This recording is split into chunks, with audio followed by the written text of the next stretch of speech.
네, 안녕하세요. 세 번째 시간입니다. 자, 오늘은 용도 지역 그리고 용도 지구와 관련된 문제들을 좀 풀어보죠. 자, 먼저 1번 문제입니다.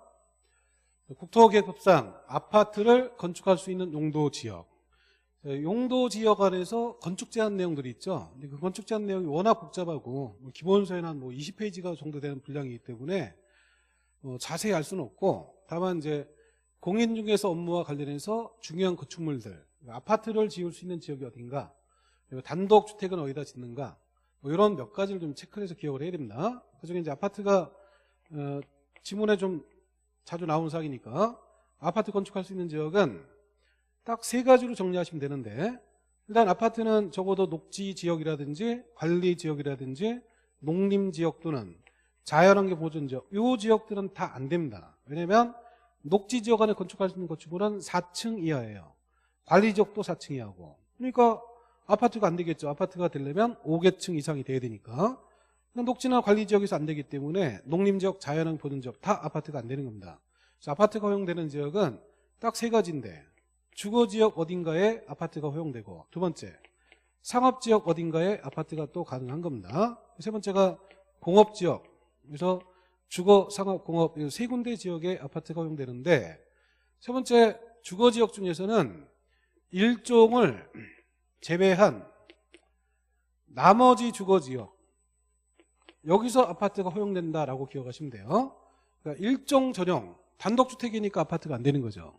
그 다음에 일종 일반, 여기는 저층주택이에요. 저층이란 4층이야. 그러니까 아파트가 안 되는 거죠. 그러니까 나머지 이종 전용, 이종 일반, 3종 일반, 준주거 지역이 아파트가 가능한데, 가능한 지역을 외울 게 아니라 안 되는데 두 군데, 일종을 뺀 나머지 주거 지역에서 아파트가 된다라고 기억하시면 되고, 상업지역에서는 유통상업지역은 주택 자체가 안 되죠. 창고만 있는 지역이기 때문에 유통상업지역은 아파트가 안 되니까 유통상업지역을 제외한 나머지 상업지역에서 아파트가 허용된다라고 기억하시면 돼요. 그러니까 중심상업, 일반상업, 그리고 근린상업지역에 아파트가 허용되는 것이고, 공업지역 중에서는 준공업지역, 여기서만 아파트가 됩니다. 왜냐하면 전용공업지역은 중화공해성이니까 아파트하고 전혀 안 맞고, 일반 공업지역도 환경을 저해하지 아니하는 공업이긴 한데, 거기도 지역이 공장지대예요. 공장만 있는 지역이 아파트가 맞을 수가 없죠. 그래서 아파트가 허용되는 지역은 딱 세 가지로 일종재배 주거지역, 유통재배 상업지역, 준공업지역이라고 기억하시면 되는 거예요. 보면 계획관리지역은 녹지관리 이런 데 다 안 된다 그랬죠. 그 다음에 공업지역 중에서는 중공업지역만 아파트가 되고 일반공업 안 되죠. 그 다음에 상업지역 중에서는 유통상업 제외한 나머지 상업이니까 안 되고, 그 다음에 주거지역 중에서는 일종을 제외한 주거지역에서 가능하다 그랬죠. 다 안 되는 거고, 5번에 2종 전용 주거지역 아파트가 되는 거죠. 답은 5번이죠.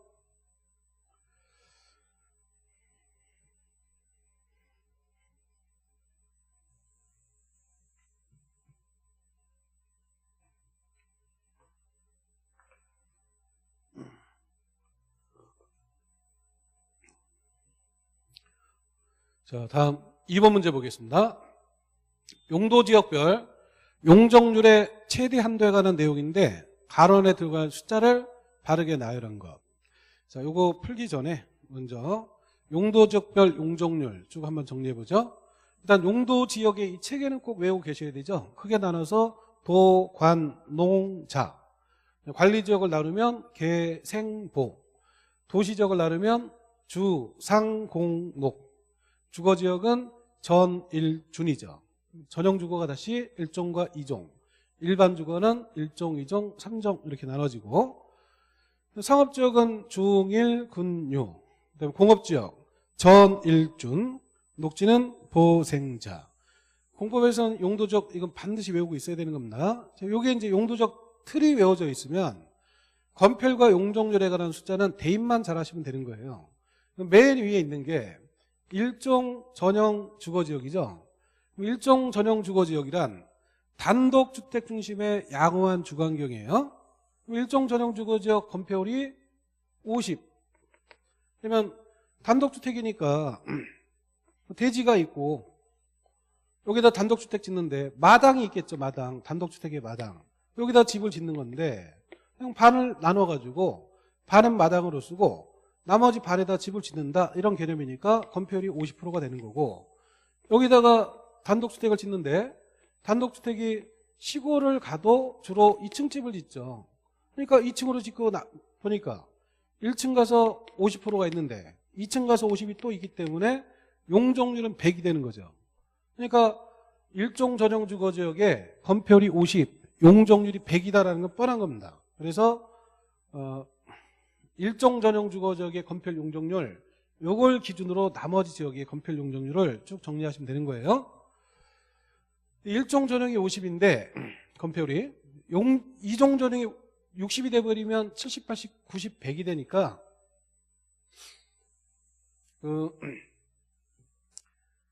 주거지역의 건폐율은 이 종을 보고 나눈 게 아니라 전용 주거지역이 50이다라고 정한 거예요. 일반 주거는 60이 되는 거죠. 준주거는 70이 되는 거고. 그러니까 건폐율은 전용 주거 50을 기준으로 일반 60, 준주거 70 이렇게 자연스럽게 기억하시면 됩니다. 다만 3종 일반 주거지역 건폐율은 낮춰놨어요. 원래 일반이 60인데 3종 일반은 50으로. 왜냐면 용적률도 높은데 건폐율까지 높아버리면 너무 가밀화되니까 일부러 이걸 낮춘 겁니다. 그러니까 이거를 굳이 55, 66, 57 이렇게 외울 필요 없이 전용 주거 건폐율이 50이다. 요거만 하나 알면 그냥 자연스럽게 일반은 60이 되고 준주거 70이 되고 3종만 하나 따로 주의하면 되는 거죠. 3종만 일반이 60이지만 3종 일반은 50으로 낮춰졌다. 요거 하나 주의하는 거고. 그 다음에 건폐율 최대가 90이죠. 그 최대가 가장 밀도가 높은 지역이 중림상업. 중림상업이 90. 일반은 그보다 낮을 거니까 80. 근리는 70. 그냥 순서대로 이렇게 정한 거죠. 근데 유통을 하나 또 주의해야 돼요. 유통상업은 창고만 있는 지역이다 보니까 그것도 커다란 물류 창고 이런 거다 보니까 근린상업보다는 유통이 건폐율이든 용적률이든 더 크더라. 요걸 하나 또 주의를 해야 됩니다. 그러니까 근린상업이 70이고 유통이 더 크기 때문에 80이 된 거예요. 그래서 중림상업 상업 건폐율 90을 기준으로 쭉 순서대로 기억하되 유통 요거 하나 주의하면 되는 겁니다. 공업은 다 통틀어 70인데 왜냐면 공업지역은 주거지역보다는 건폐율이 높겠죠. 다 공장 이런 거니까. 근데 상업지역처럼 건물이 막 공장 건물이 따닥따닥 붙으면 곤란하니까 상업보다는 낮겠죠. 그러니까 주거지역 기준이 50이고 상업지역 기준이 90인데 그 중간쯤 잡은 거니까 50과 90의 중간 70 이렇게 된 거예요. 그러니까 주거 상업 공업을 통틀어서 건폐율은 세 개 기억하면 되는 겁니다. 전용주거 50이다. 중림상업은 90이다. 공업은 70이다. 나머지 지역 통틀어서 다 20이 됩니다. 다 이제 녹지지역, 관리지역, 농림지역, 자연환경 보존지역 모두 미개발지니까 건폐율도 최상을 낮춘 거죠. 다 20. 근데 계획관리지역 하나만 40이 되니까 이거 하나 주의하면 되는 거예요. 그래서 건폐율은 4개를 외우는 겁니다.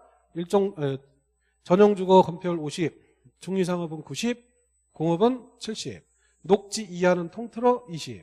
그 세 가지를 주의하는 거예요. 전용이 50이니까 일반은 60이 되고 준주거는 70인데 3종 일반은 낮춰놨다. 50. 요거 하나 주의하고 상업지역 중에서 유통상업이 근린상업보다 높다는 거 하나 주의하시고 녹지 이하에서 계획관리 하나만 40이니까 이걸 하나 따로 주의하셔야 되는 겁니다. 다음 용적률인데 용적률도 일종 전용 용적률이 100이다. 이거는 알죠. 나머지 지역은 50%씩 쭉 정한 거니까 150, 200, 250, 300 이렇게 정해진 거니까 따로 외울 게 없는 거죠. 준주거는 준자의 의미가 다른 기능이 섞였다 이런 의미죠. 그래서 주거 기능 중심으로 상업 업무 기능이 보완된 지역이 준주거인데 그러다 보니까 여기 상업 기능이 포함됐어요. 그러니까 여기다 350으로 하면 다른 거 아무 차이가 없죠. 상업 기능이 있는 건데. 그래서 상업적인 차이가 보면 200% 차이죠.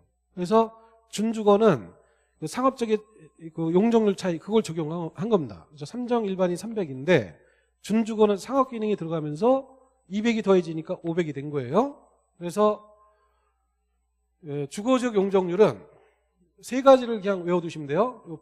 일종전형 100, 삼정일반 300, 준주거 500을 기억하시면 나머지는 50% 차이니까 쉽게 기억이 되죠. 그러니까 이거 외우기도 쉽게 100, 300, 500이다 이렇게 이제 기억하시면 되고, 어디가 100인지 어디가 300인지 헷갈리면 일종전형이 일자라서 100이다. 삼정일반이 3자니까 용정일도 300이 됐구나 이렇게 기억하시면 헷갈릴 것도 없는 거예요. 그래서 일종전형 100, 삼정일반 300, 준주거 500 이렇게 해서 세 개를 동시에 기억하시고, 그 다음에 이 준주거 500과 준공업 400을 꼭 같이 기억을 해놔야 됩니다. 같은 준자네요. 그리고 건폐율마저 같고 용적률까지 같을 수는 없는 거니까 준주거 지역이 500이고 준공업은 그거보다 낮은 500 다음에 400이다 이렇게 기억하시면 나머지는 350, 300 자연스럽게 정리가 되죠. 그 다음에 최대 용적률이 1500인데 당연히 중림상업이 1500이 되겠죠. 여기 이제 1500이고 그 200% 차이니까 일반은 1300이 되고, 다음에 1100, 900인데 유통이 크다 그랬죠. 유통이 1100, 근린이 900. 이거 하나 주의하면 되죠. 나머지는 다 통틀어서 다 80이에요. 그러니까 녹지지역, 관리지역, 농림지역, 자연환경 보전지역은 건폐율과 용적률을 묶어가지고 한 번에 기억하는 겁니다. 2080이죠. 2080 치약을 생각하면서 한 번에 싹 기억하시면 됩니다. 단 건폐율이 계획관리는 45로 하나 다르게 돼 있으니까 요거 하나 주의하고, 용적률은 100짜리가 3개가 있는데 계획관리가 100이고 그 다음에 생산녹지가 100이고 자연녹지가 100이 되니까 100짜리 3개만 따로 기억하면 되죠. 나머지는 한 번에 2080 이렇게 외우시고 100짜리 3개를 따로 기억하시면 뭐 전체 내용을 뭐 숫자를 억지로 외우지 않아도 용도적 틀만 돼 있으면 자연스럽게 쭉 정리가 되니까 그 기준이 되는 숫자 이거를 주의해서 정리를 해두시기 바랍니다. 자, 그럼 문제로 가서 외우고만 있으면 이 문제는 쉽게 풀리는 거죠. 용도지역별 용적률의 문제고 최대의 한도를 물었는데 주거지역은 용적률이 100, 300, 500을 외웠잖아요. 그래서 일종전형 100, 삼정일반 300, 준주거 500, 최대가 500이 되는 거죠.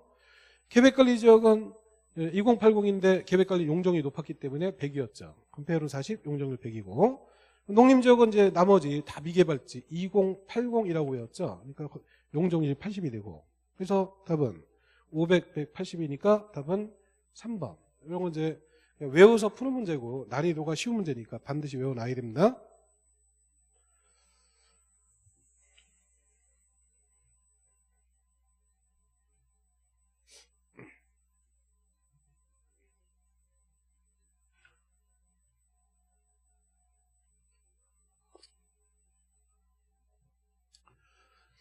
자, 이제 3번 문제 보죠.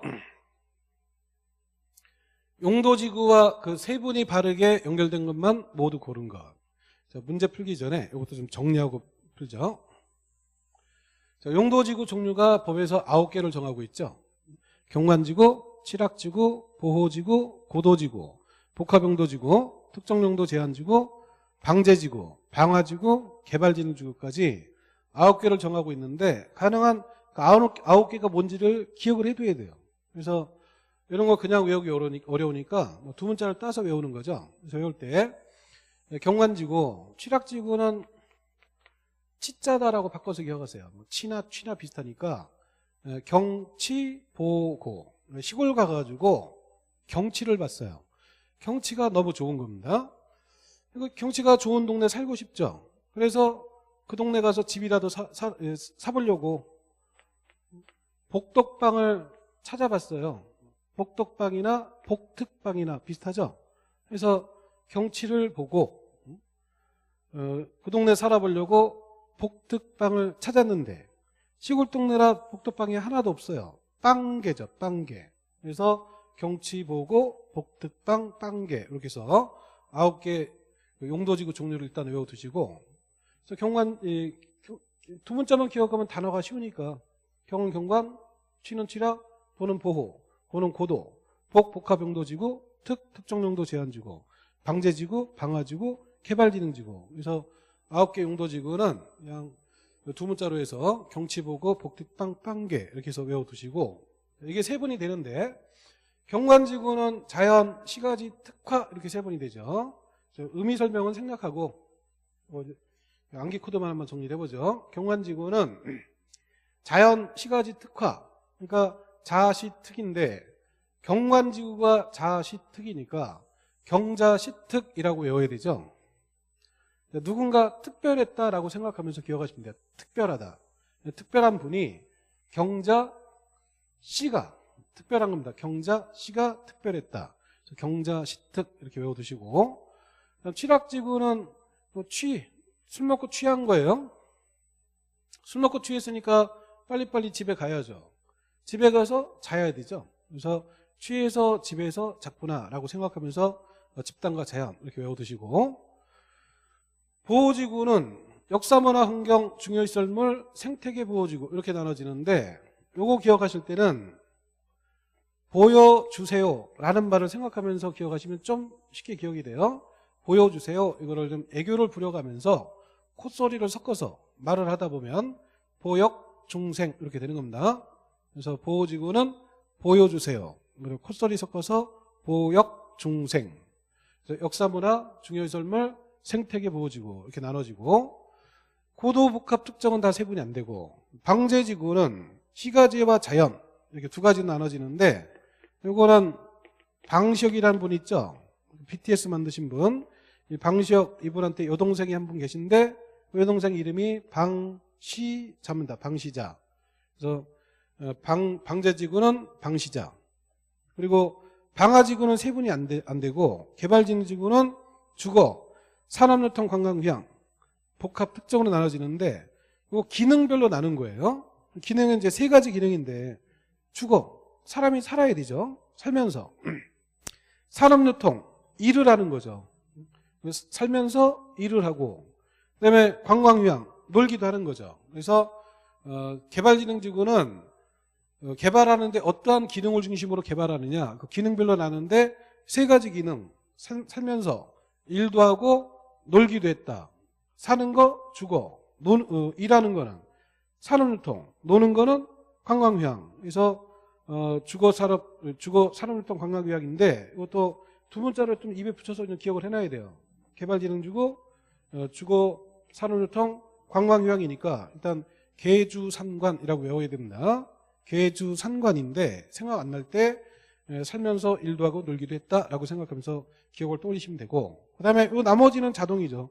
두 개 이상 기능이 섞이면 복합이 되는 거고, 앞에 있는 기능들이 다 제외되면 그 외의 기능을 중심으로 개발하게 되면 그게 특정이 되는 거예요. 그래서 개발지능지구는 계주산관에 두 개 이상이 섞인 건 복합이다, 다 빠지면 특정이다, 이렇게 기억하시면 됩니다. 용도지구는 전체 종류 세 분 각각 다 기억을 해두셔야 되고, 이제 외웠으니까 문제를 풀어보죠.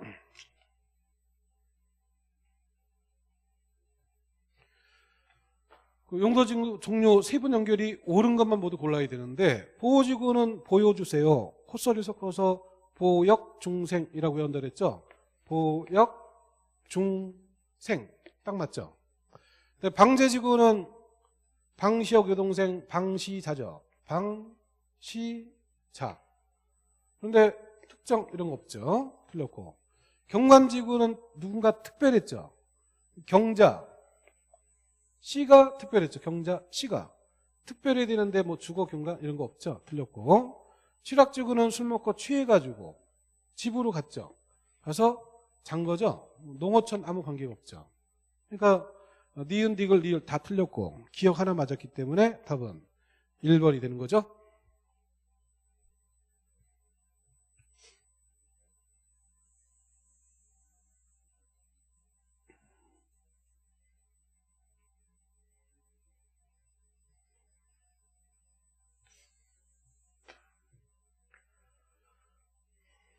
다음 4번 문제 보겠습니다. 용도지구 안에서 건축 제한 등에 관한 설명인데 틀린 거. 용도지구 제한도 이게 전체가 좀 한 번에 좀 정리가 될 필요가 있어요. 용도지역 제한은 좀 복잡하죠. 용도지역 제한은 건축 제한 내용도 복잡하고 건폐율 용적률도 각각 다 외우고 그 특례도 있고 이래서 복잡했는데, 용도지구 제한은 한 페이지만 딱 기억해 두시면 됩니다. 자, 용도지구 안에서 제한은 용도지역처럼 대통령령을 통해서 일률적으로 정할 수가 없습니다. 그래서 지역마다 다 다르고 하기 때문에 용도지구안에서 제한은 기본은 다 조례로 정하는 거예요. 왜냐하면 지역마다 내용이 다르니까 각 지구안에서 제한 내용은 해당 지역 조례를 통해서 정하도록 돼 있는 겁니다.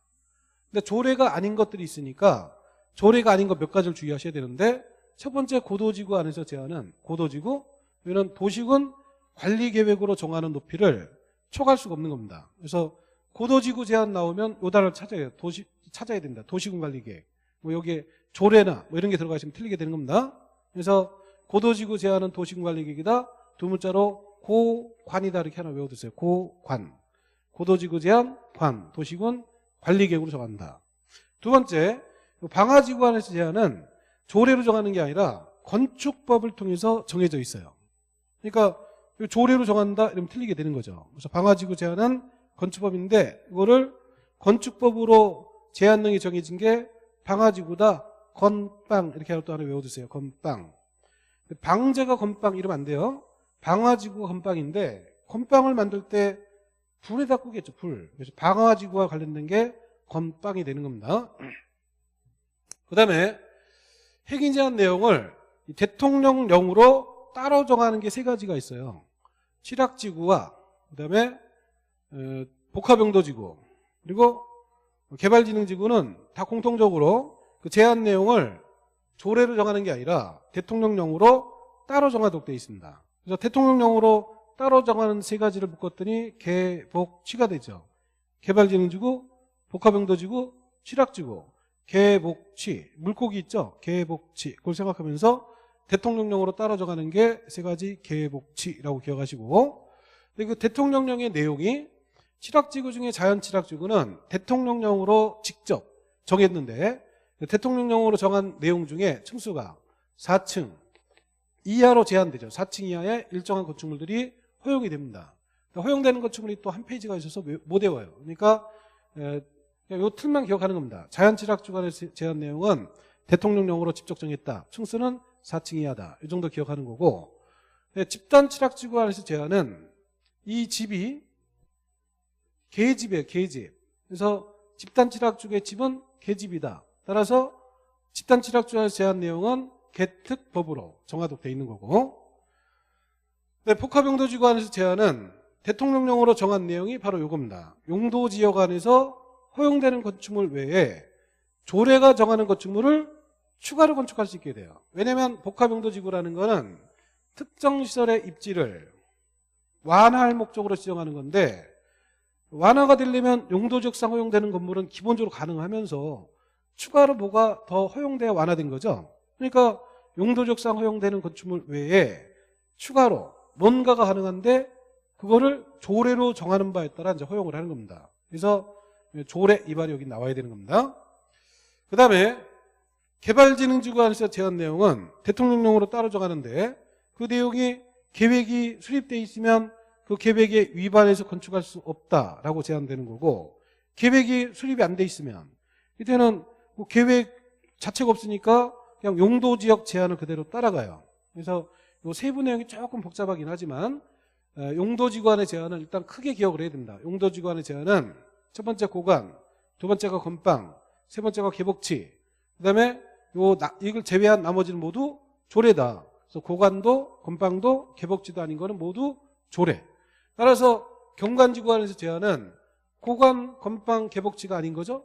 조례로 정하는 거고, 그 다음에 보호지구도 고관도 건빵도 개복치도 아니죠. 그러니까 도시군 계획 조례로 정하게 되고, 그 다음에 특정용도 제한지구 고관, 건빵, 개복치 아닌 거니까 조례로 정하는 거고, 방제지구도 고관, 건빵, 개복치 다 해당 안 되죠? 조례로 정하는 거예요. 그래서 용도지구안의 제한은 이게 크게 먼저 정리가 돼야 돼요. 그래서 첫 번째로 고관을 기억하시고, 두 번째 건빵, 그리고 개복치, 이걸 뺀 나머지는 모두 도시군 계획 조례로 정하게 된다. 그리고 거기 확실하면 이제 대통령 내용을 이 세 가지 좀 주의해서 좀 추가로 정리하시면 되는 거고.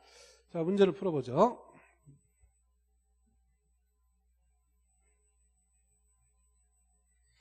자, 4번 문제. 용도지구 안에서 건축 제한. 틀린 것. 1번에 개발진흥지구 안에서 제한 내용을 물었죠. 개발진흥 안에서 제한 내용은 계복치 중에 하나죠. 대통령령으로 따로 정하는데 여긴 조례가 나오면 안 되죠. 대통령령으로 따로 정하는데 그 내용이 계획을 수립했느냐 안 했느냐에 따라서 달라진다 그랬죠. 계획을 수립하지 아니했을 때는 용도지역에서 허용되는 건물을 건축할 수 있고 계획이 수립되어 있을 때는 계획에 위반할 수 없는 거죠. 여긴 계획 수립되지 아니하는 개발지형지구니까 용도지역에서 허용되는 건축물을 건축할 수 있다. 맞죠? 그 다음에 이번에 고도지구니까 고관이 생각나야 되죠. 고관. 고도지구안의 제한은 관. 도시군 관리계획으로 정하는 높이를 초과해서 건축할 수 없다. 맞죠? 3번은 복합용도지구니까 계복치가 또 생각나야 되죠. 계복치. 그러니까 복합용도지구 안에서는 대통령령으로 제한 내용을 따로 정하는데 그 따로 정한 내용이 입지를 완화했기 때문에 용도지역상 허용되는 건축물, 용도지역에서 허용되는 건축물 외에 추가로 조례가 정하는 건축물을 건축할 수 있어야 돼요. 그런데 여기는 아무 얘기도 없이 그냥 장래시설 건축이 가능하다라고 돼 있는데 이러면 틀리죠. 장래시설이 되는지 안 되는지 알 필요가 없고 이게 허용되려면 조례가 정해야 허용이 돼요. 조례가 정했으면 허용이 되고 조례가 정하지 않았으면 허용이 안 되는 겁니다.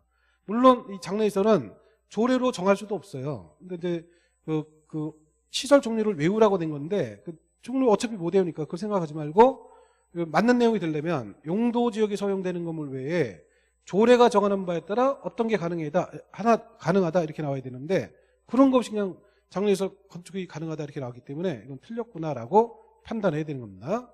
그래서 답이 3번이 되는 거고 4번에 황제지구 안에서 1층 전부가 필로티 이건 층수에서 당연히 제외를 하겠죠. 필로티는 층수에서 제외를 하고 맞고 5번에 자연취락지구 안에서 제한 내용은 계복치 중에 하나인데 자연취락지구는 그 중에서도 대통령령으로 직접 정했고 정한 층수가 4층 이하였죠. 그리고 방송통신시설이 가능한데 이거는 외우기 힘들어요. 어쨌든 4층 이하니까 맞구나 이렇게 푸는 겁니다. 그래서 답은 3번이 되는 것이죠.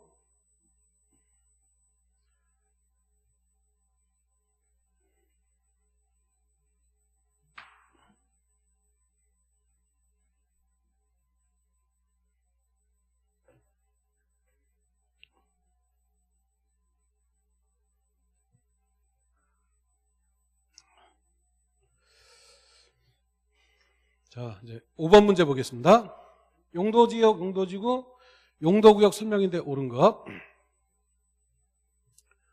자, 1번에 대도시장의 유통상업지역에 복합용도지구를 지정할 수 있다라고 되어 있는데 자, 복합용도지구 지정은 아무데나 지정을 못하고 딱 세 군데인데 그 세 군데를 1개라고 외워둬야 돼요. 매일 친목계를 했다 생각하면서 1개. 그래서 복합용도지구 지정은 1개인데 유통상업지역 안 되는 거죠. 그러니까 지정 대상은 일반 주거지역, 일반 공업지역, 그리고 계획관리지역 딱 세 군데만 됩니다. 그래서 1번은 틀린 거고 2번에 대도시장은 재반복 발생. 재반복 발생이 우려될 때 지정되는 용도지구는 방제가 되겠죠. 방제.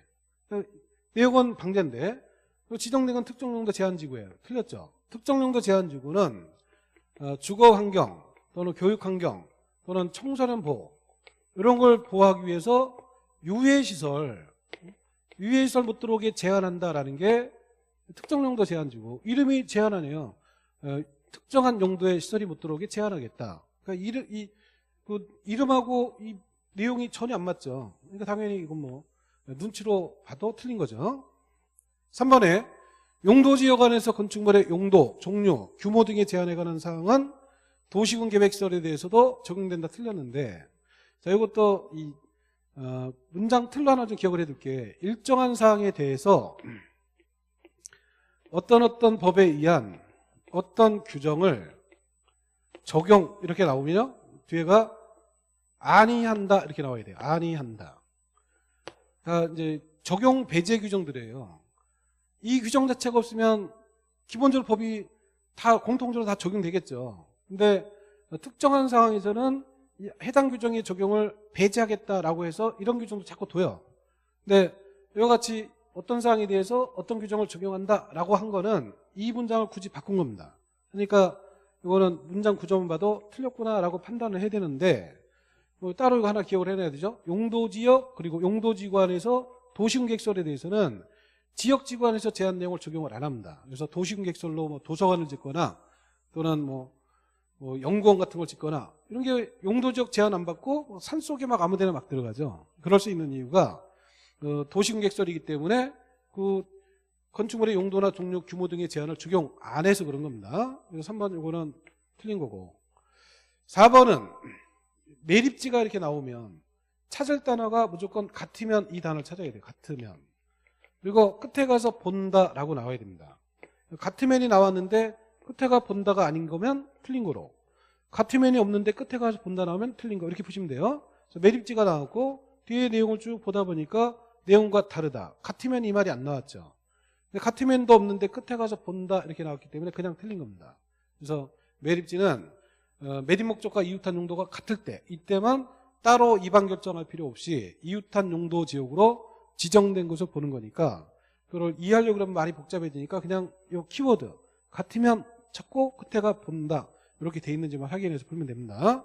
여기 뭐 당연히 같으면도 없는데 본다 나왔으니까 틀린 거고 다음 5번에 택지개발지구가 나왔는데 택지개발지구는 아무것도 안 따지고 도시지역으로 결정고시 된 거로 보는 거죠. 자, 도시지역으로 의지되는 사항이 5가지가 있죠. 항만구역 같은 경우에는 도시지역의 연접 이 말이 붙어야 되죠. 어항구역의 경우에도 도시지역의 연접 이 말이 붙어야 되고 산업단지의 경우에는 국가 산업단지, 일반 산업단지, 도시첨단 산업단지가 돼야 됩니다. 그리고 전원개발사업구역 예정구역은 수력발전소라든지 송변전 설비 이런 게 들어가면 틀리게 돼요. 그런데 택지개발지구는 이 택지가 어떤 택지든 지역이 어디든 또 연접하든 안 하든 관계없이 무조건 도시가 되니까 택지개발지구 이거 하나 보고 도시적으로 결정고시 된 걸 본다. 그냥 맞는 게 되는 겁니다. 그래서 정답은 5번이죠. 자, 이렇게 해서 3회차 문제를 이렇게 쭉 풀어봤고요. 다음 시간에는 도시군계획설, 지구 단위 계획 이런 문제들을 또 풀어보도록 하겠습니다. 자, 수고하셨습니다.